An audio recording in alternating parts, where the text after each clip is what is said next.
Joe Rogan has revealed that Donald Trump once responded to his concerns regarding a potential terrorist attack with a dark joke, a comment that carries new weight following a recently foiled bomb plot targeting a UFC event at the White House.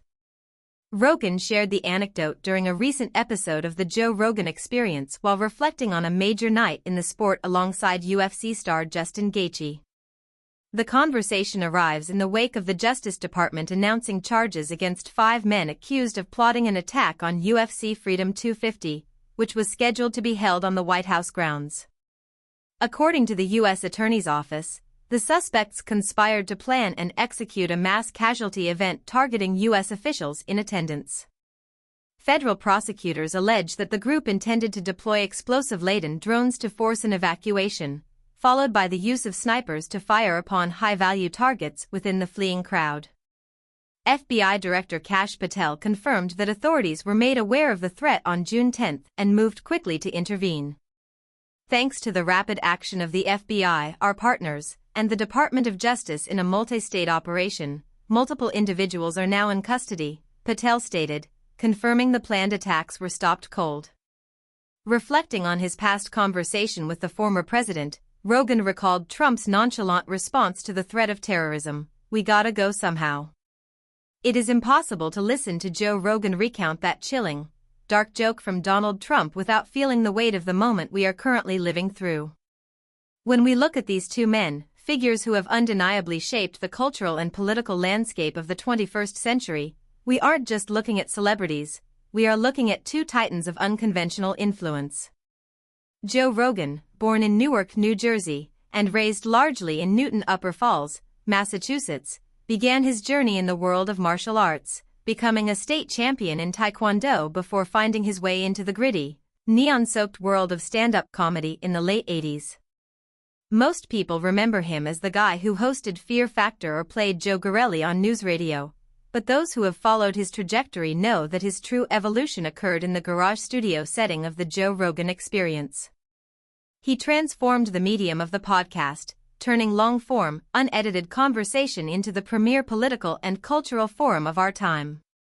His ability to pivot from talking about chimpanzees to debating constitutional law is his hallmark, and that is precisely why this anecdote about Trump carries so much gravity. Donald Trump, of course, is a figure who needs no introduction, though he is often misunderstood by those who focus only on his presidency. Born in Queens, New York, he is a man who spent decades as a fixture of the tabloid press, a real estate mogul who became the face of the American dream, and later, the American divide, through his television persona on The Apprentice. That show, in many ways, was the perfect training ground for the political style he would later adopt: high stakes, constant drama, and a penchant for the quick, off-the-cuff remark that could either diffuse a situation or set the world on fire. When Rogan shares that Trump once brushed off the terrifying prospect of a terrorist attack with the quip, "We gotta go somehow," he is giving us a window into the core of Trump's psyche. It is a fatalistic, almost darkly humorous take on mortality that has always defined his approach to risk. When you draw a correlation between that past conversation and the terrifying reality of the foiled plot against the UFC Freedom 250 event at the White House, you see the clash between rhetoric and reality. We have spent years watching Trump and Rogan operate in spheres where words are weapons, where hyperbole is a tool of the trade, and where the line between show business and statecraft is perpetually blurred. But the news regarding the plot to use explosive-laden drones and snipers to target officials is a stark reminder that there are individuals in the shadows who do not care about the entertainment value of these figures. They care only about the destruction of the institutions they inhabit.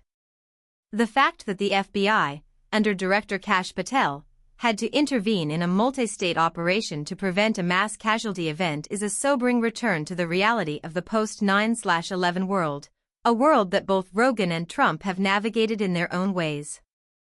I personally think that what we are seeing here is the collision of the digital age with the brutal realities of physical security. For years, we have treated political discourse as if it were a spectator sport, something to be dissected in a 3-hour podcast or a campaign rally. But when you hear about threats involving coordinated drone strikes and sniper teams, the show aspect of our culture vanishes instantly. It forces us to confront the fact that the people we watch on our screens are living in a world that is becoming increasingly precarious. The joke Trump made, that blasé acceptance of death, might have seemed like just another piece of his irreverent brand when it was said in private, but in the shadow of this foiled attack, it feels haunting. It underscores a fundamental difference between the people who talk about the world and the people who have to protect it. In my view, the broader scene is shifting.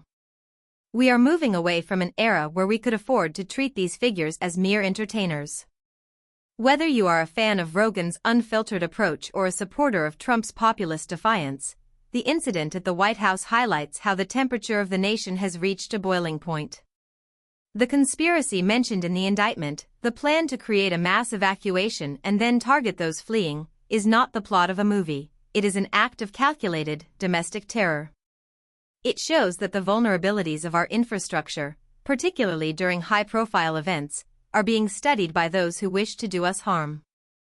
What strikes me most about this entire ordeal is how quickly the narrative can shift from a humorous anecdote on a popular podcast to a life-or-death security emergency.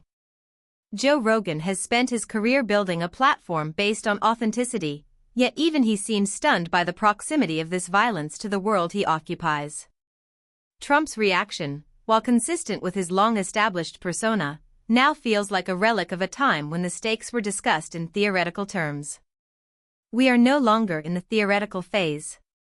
The arrests made by the FBI are a testament to the fact that while our public discourse has become more chaotic, the machinery of our national security remains our last, best line of defense.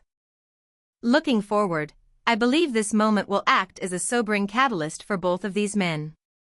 They have spent a lifetime pushing boundaries, challenging the status quo, and occasionally courting controversy, but this foiled attack is a reminder that the world is watching them, and perhaps, more importantly, the people who dislike them are watching them too. It is a sobering thought, but one that is absolutely necessary as we navigate the complexities of 2025. We have to start demanding more from our cultural leaders, and perhaps they, in turn, need to realize that their words, their jokes, and their platforms exist within a physical reality that is far more fragile than any of us would like to admit. This isn't just about a bomb plot, it is about the preservation of a system that allows us the luxury of having these conversations in the first place. The danger is real, the threat is constant, and the time for treating the fate of our society as a background hum to our daily entertainment is long past.